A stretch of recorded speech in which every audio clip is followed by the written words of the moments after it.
Hi, it's April, and I'm Marz, and I'm here for another question of the month. Remember, I am non-binary, and I do use they, them pronouns, but really, I'm just glad that you're here, because this month's question is pretty good. It's a little bit more personal, oddly enough, right? So, it says, you equals you means that you have gotten the HIV virus under control, but what about you? How did you heal yourself mentally and emotionally from the experience of receiving a positive diagnosis?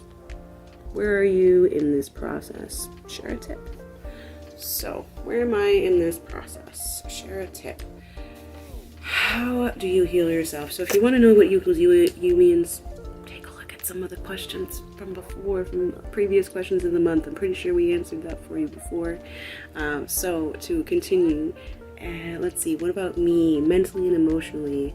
Well, I found out about my diagnosis when I was 4. I kind of called it out myself. I was like, oh, I have that. And there was like a commercial on TV, and my aunt was like, oh, okay, it's time to have a talk. And so she told me that I had this germ in my body, and that the doctors were trying to kind of like protect me from it, or protect me by, being in like full PPE, and I was in isolation for a while when I was a kid. It was a sticky situation. But so mentally and emotionally, my aunt was just as forward as she could be. She was as honest as she could be. And I think that was the best thing that she could do. And then when I wasn't sick, we were traveling. I went to Disney World a few times. I'm pretty sure one of them was my Make-A-Wish. I had family in Florida. One of my cousins, I think, at one time worked at Disney World. So I was very, very lucky and very, very grateful. My aunt and I travel really well. It's something that we did together. That and riding bikes. But she really tried to give me the best life that I could, considering how sick I was. But at the end of the day, you can't take the sick out of the kid, not when it's chronic like that. All this cotton candy and snow cones can't change how sick you really are. You can have a good day, but it doesn't really change, the bleak future, at least at that time. I became undetectable when I was 15, and honestly, it didn't really kick in that meant, an unforeseeably long future per se. Anything can happen to anybody at any time. That's the reality of it. But when just about 5-6 years ago, I started realizing like, oh, I'm a little behind here in this planning for life. Maybe I'm not. Maybe it's never too late. But what I do know is it took me a long time to realize that how big dreams could be. Took a manager telling me, hey, where do you want to go? What are your goals? I'm like, what do you mean? I just, want to get the good scores. Well, what do you want to do? You want to be a manager? I can do that. I can be a manager.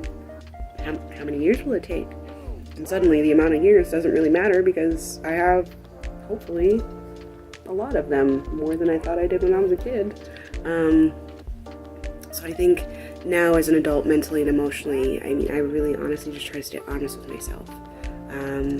I'm on mental health medication. I've been seeing a therapist for years.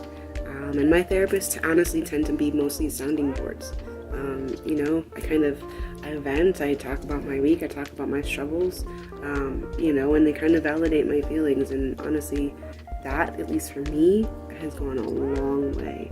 Maybe you need 2 different therapists. One that you just kind of, spew out, and the other one is maybe a little bit more constructive with, coping skills and things like that.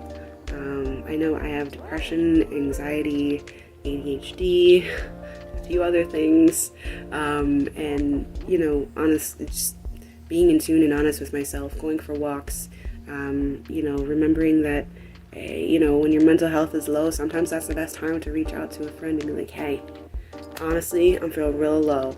Can I come hang out on your couch? You don't even have to talk to me. Can I just be in your presence so that I'm not alone? I've done that a few times. I've been very, very transparent, even in my place of work, when I've been struggling mentally, because usually, I'm pretty on point, but sometimes things get you down. And my tip for you is don't stop getting back up. Reach out when you're really feeling like that, mentally, emotionally, when you're feeling kind of low or just out of it. Reach out to somebody, anybody, even if it's a friend, a teacher, a cousin, a relative. Reach out. That's my take. Watch out for new content. Bye, everybody. Have a good one. Yay!